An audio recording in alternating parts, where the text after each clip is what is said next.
Hey guys, welcome back to another video. We are here finally at Rievaulx Abbey. This is a place I tried to do on my very first road trip video after I quit the Cleveland way, and it required booking, it was COVID, it was all this kind of stuff. So we are now here to check it out now that I am a member of the English Heritage. So let's go check this out and see what the history is.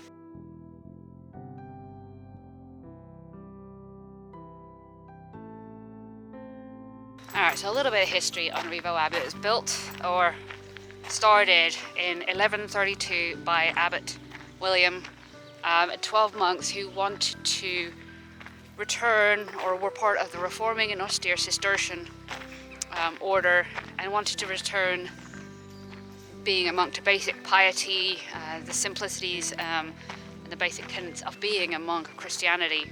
And it was so successful in this area that it laid the foundation for many other, or several other abbeys and Cistercian orders in the area.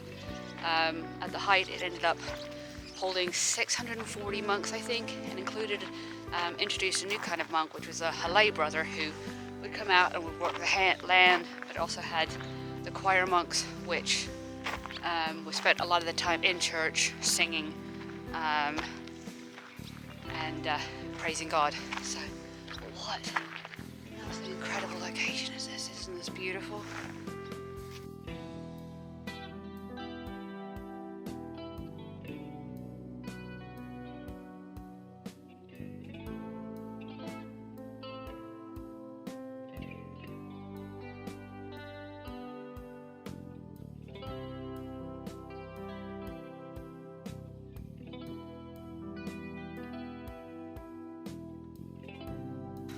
This is just such an incredible piece of engineering. But one thing that's really important to know about this Cistercian Abbey was it contained or it housed one of the most beloved monks, abbots, in the 1100s, and that would be Abbot Aelred, who really took on a father role with the monks, really took on an educational, compassionate role with them. And was just really had a great understanding of human nature and what it took to be a monk and to give compassion to all human life. Unfortunately, it's said that he suffered very much in his later years with serious illnesses, including shingles, kidney stones, among others.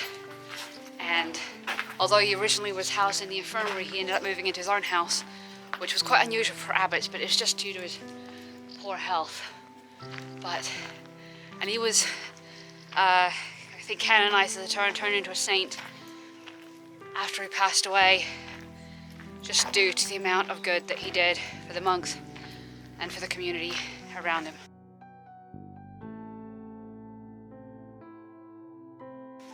So we're standing here in the nave of the church where up to 640 monks potentially would have gathered for church services however many times a day that Cistercian monks came to church for praise and for God. It's just absolutely incredible, the beautiful architecture. However, this is actually one of the most simply designed churches you will come across. Aelred did not believe in anything fancy. There were no fancy decorations to lead the eye of the curious, I guess is I think the terminology. He just thought that building fancy churches and things like that was a waste of money, which money should definitely be or should have been given to the poor where it would have been better used. So the Cistercian order was very much dedicated to purity, but also charitable works, which is absolutely incredible. But what blows my mind is this is still standing after 1,000 years, mostly, minus the roofs.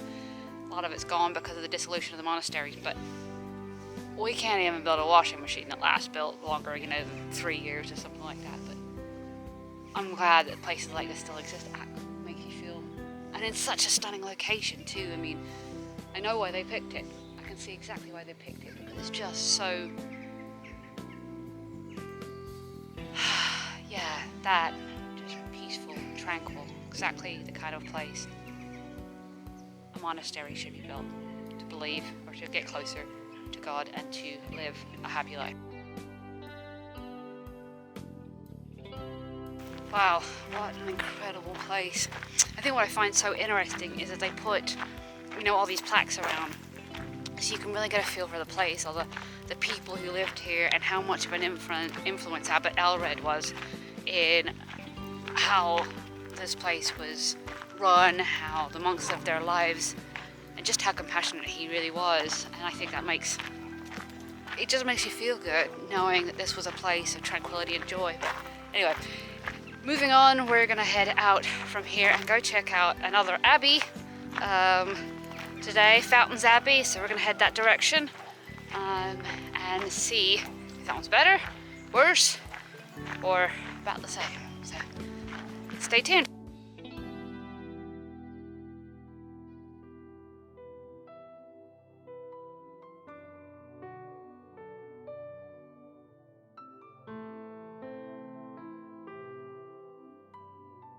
Alright, so we made it all the way from the ruins of Rievaulx Abbey to the beautiful gardens and ruins of Fountains Abbey and Studley Royal, Deer Park and Water Gardens. So this is quite an expensive estate here, well worth coming to check out.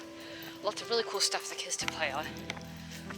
But we're going to do a big loop, go check out the ruins, and then walk around to the water park.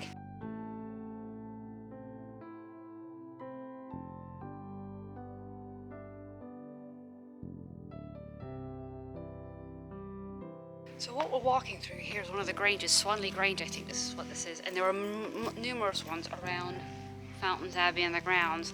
And what the Grangers were for was to basically provide an income. It was the agricultural hub of the abbey that enabled it to be self-sufficient and to create an income, whether that was through sheep's wool, whether it was growing vegetables, whether it was tannery, whether it was iron smelting for that matter. And that's what all these were for. So. And then just behind us you can see one of probably what it would have looked like back in the day. More vegetables back then than flowers. Lots of amazing history here.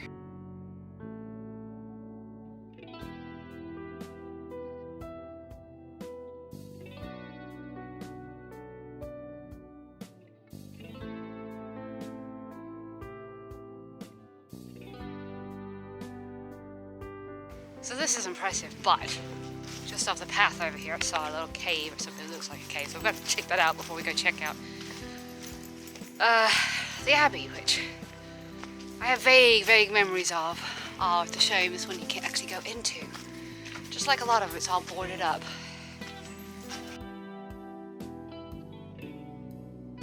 So we're standing here in the grounds of Fountain Abbey. It is in impeccable shape. But Studley Royal was owned by John Asleby, I think is how you pronounce it, who owned the Studley Royal, Deer Park and the surrounding estate. And this is something can be seen from his estate, but belonged to his neighbour. It was only in 1776 that his son William was actually able to buy the grounds and incorporate the whole thing as part of the estate. But can you imagine just buying something like this?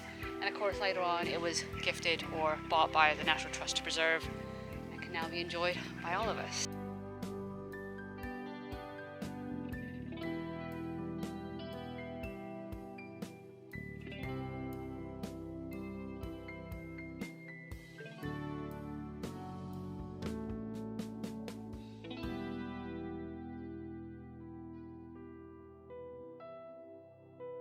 I don't even know what I'm standing in here, but I'm assuming with this basin that's right here and these views, this would have potentially been a prayer room maybe? Just the fact that the ceiling is still intact, it's just incredible. I just feel, or maybe it was, a bedroom or something, I don't know. Wow, really cool.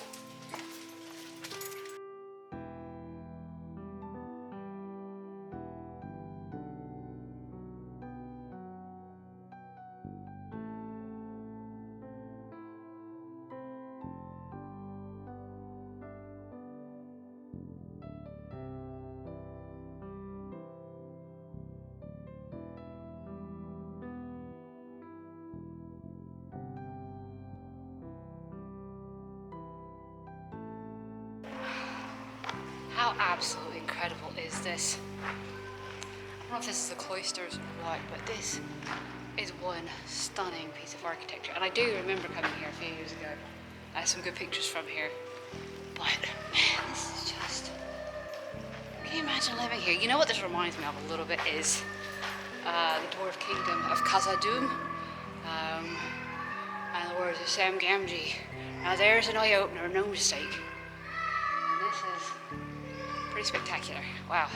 Alright, so what's even crazier is that this particular section right here is built right over the creek. I don't know if you can see that out there.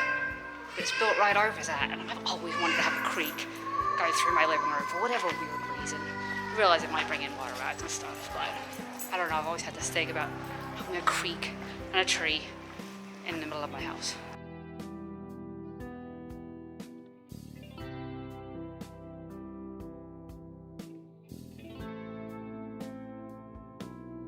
So I was wrong. So that's actually the solarium that we were in. What we're standing in here is the cloisters, which was generally an enclosed garden.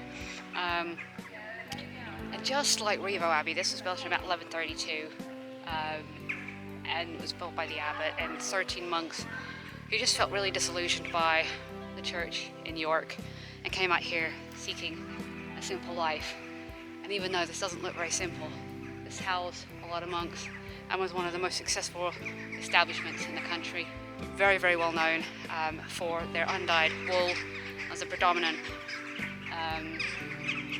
income for this abbey was the wool that they produced, and they were known as the White Monks because of their undyed wool tunics.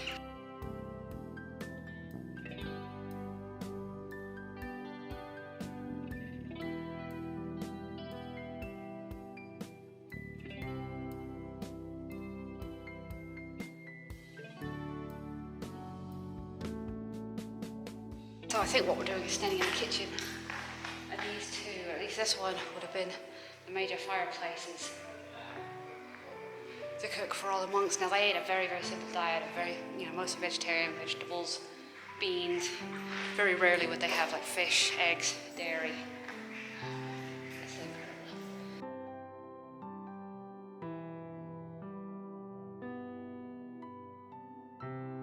Alright, so we're moving on. That was pretty epic experience. I don't really remember it much last time, but we're gonna follow the cliff line along, which is just to the left here, and go check out the water garden and see if that's even slightly as stunning as this beauty behind me.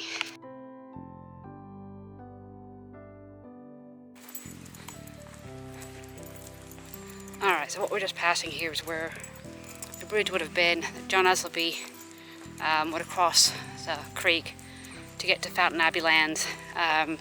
This is obviously a modern take on it. Nobody would have known what it looked like except for the fact that it was ironwork.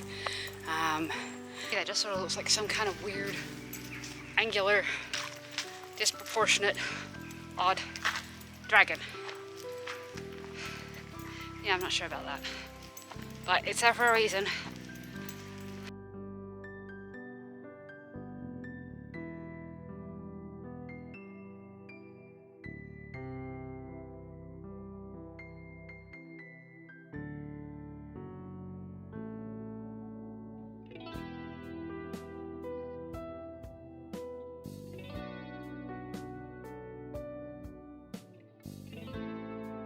So I'm not sure how I really feel about this. We've got pyramids on this pool behind us. We've got another building across the beautiful long lake with another one of those tent canvas things. It just feels so out of place. It looks weird, it feels weird, it's odd. But what's cool is some of these dramatic sculptures. Now I don't know how original they were, but those fit.